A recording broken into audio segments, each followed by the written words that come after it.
Bonjour mes amis, je traverse toute l'Europe de Kaunas à Marseille sur mon houseboat. Mon bateau se déplace sans essence, uniquement grâce à l'énergie du soleil. C'est un vrai miracle gratuit. Et maintenant, je suis dans un endroit miracle aux Pays-Bas. Ici, miraculeusement, il était possible de faire de la terre à partir de la mer. Et maintenant, on ne sait pas ce qui est plus.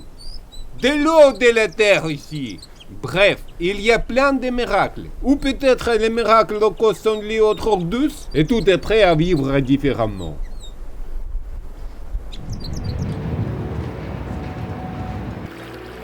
Et je continue mon voyage. Le long de la rivière Maas, au mieux en français. Bonjour!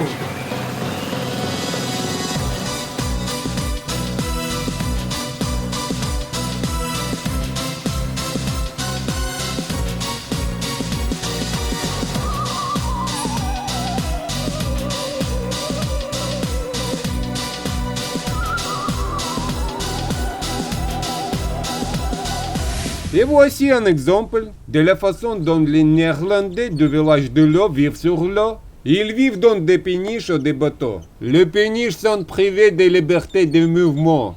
Elles sont solidement amarrées au rivage. En règle générale, en échange de la liberté, les maisons recevaient une connexion rigide avec les terres. Elles étaient reliées par des tuyaux, maintenant ils ont l'électricité, l'eau et Internet. J'ai même vu un tuyau d'égout.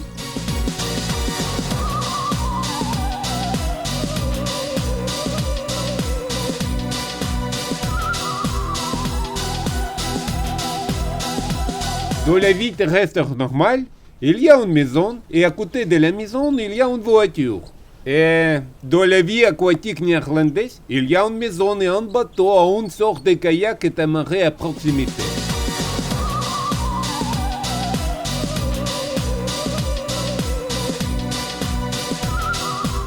C'est la vie aquatique aux Pays-Bas.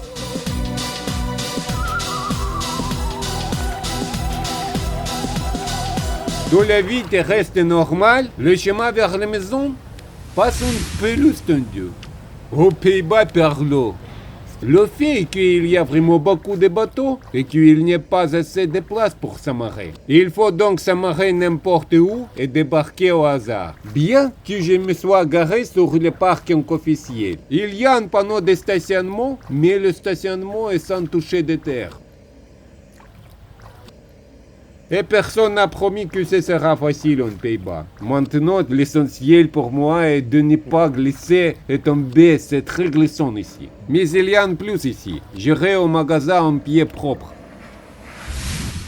Par conséquent, le fait que j'ai trouvé un amarrage au centre de Maastricht est un vrai miracle. Aux Pays-Bas, comme d'ailleurs, je continue d'améliorer mon bateau. Ici, j'ai changé la position de la plaque avec le nom de mon houseboat Suctinis. Auparavant, les plaques étaient sur le côté, mais maintenant elles sont à l'avant.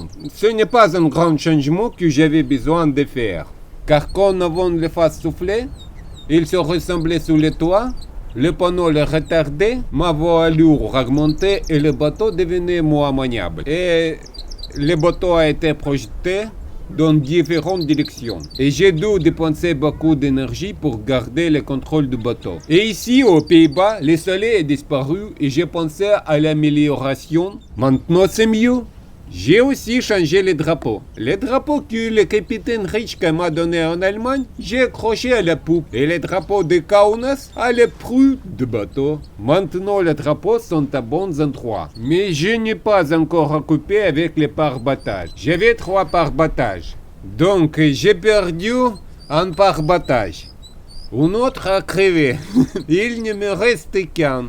Et voilà, un miracle aux Pays-Bas. J'ai trouvé 2 pièces. Malheureusement, 4 pare-battages n'étaient pas dans le magasin. Maintenant, j'ai 2 nouvelles pare-battages. Un de mes vieux pare-battages blancs et une bouteille. Le miracle hollandais avec les pare-battages était à moitié fait. J'ai acheté 2 pare-battages. Et je voulais acheter 4 nouvelles pare-battages. Mais je n'ai pas trouvé en Allemagne. Et je n'ai toujours pas de gilet. Assez parlé de bateau déjà. car je suis arrivé à la ville de Maastricht.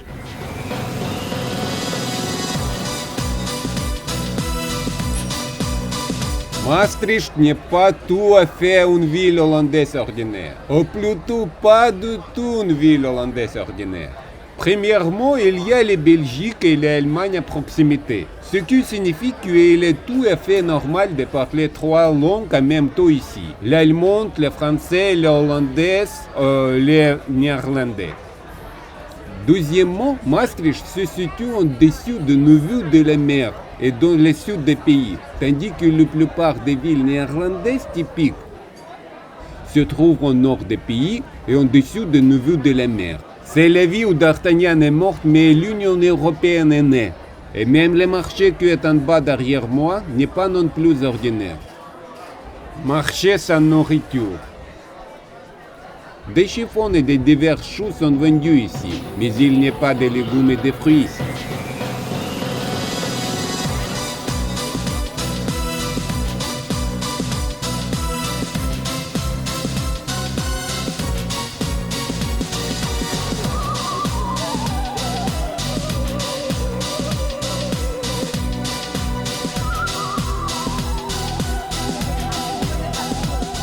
C'est un marché en plus néerlandais.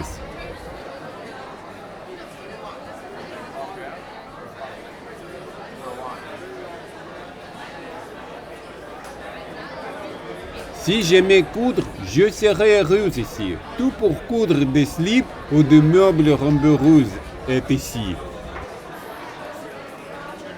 Maastricht est une ville vivante.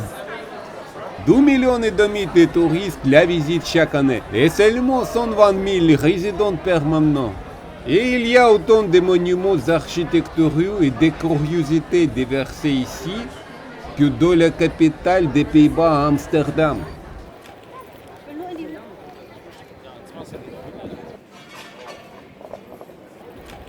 J'entre dans l'église et l'église se transforme soudain en une foire aux livres.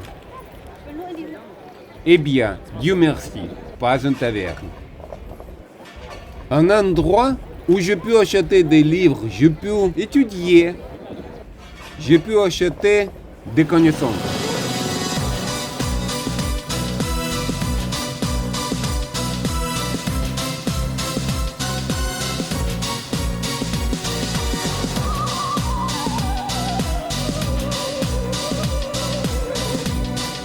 Et même si j'ai de l'argent, je ne pourrai pas acheter des connaissances, car je ne sais pas lire le néerlandais et boire du café, s'il vous plaît, et même dans un endroit insolite.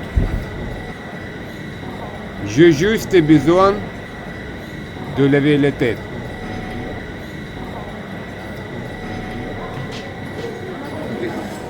Oh miracle, j'ai bu du café dans l'église.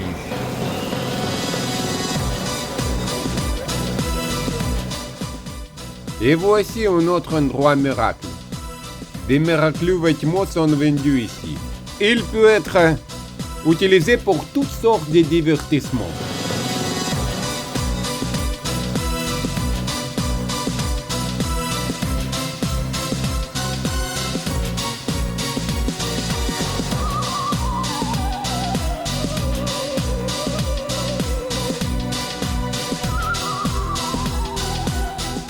Ici, je peux facilement devenir un viking. Aussi, j'ai de la chance, un coucou. Je peux devenir pilote ou capitaine d'un grand navire. Je peux changer de visage.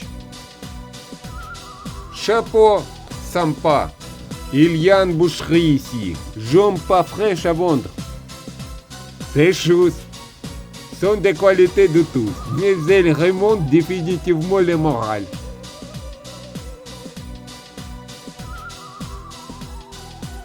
Je peux changer les couleurs de mes cheveux. Non, c'est pour les filles. Le matin est blond et le soir est bleu. Le chapeau d'admiral. Je vais acheter un maillot. Je vais serrer un vrai marin. La plupart des clients du magasin participent au carnaval de Maastricht, qui a lieu ici chaque année. Mais malheureusement, je n'ai pas pu le voir. Mais je dois naviguer à Marseille.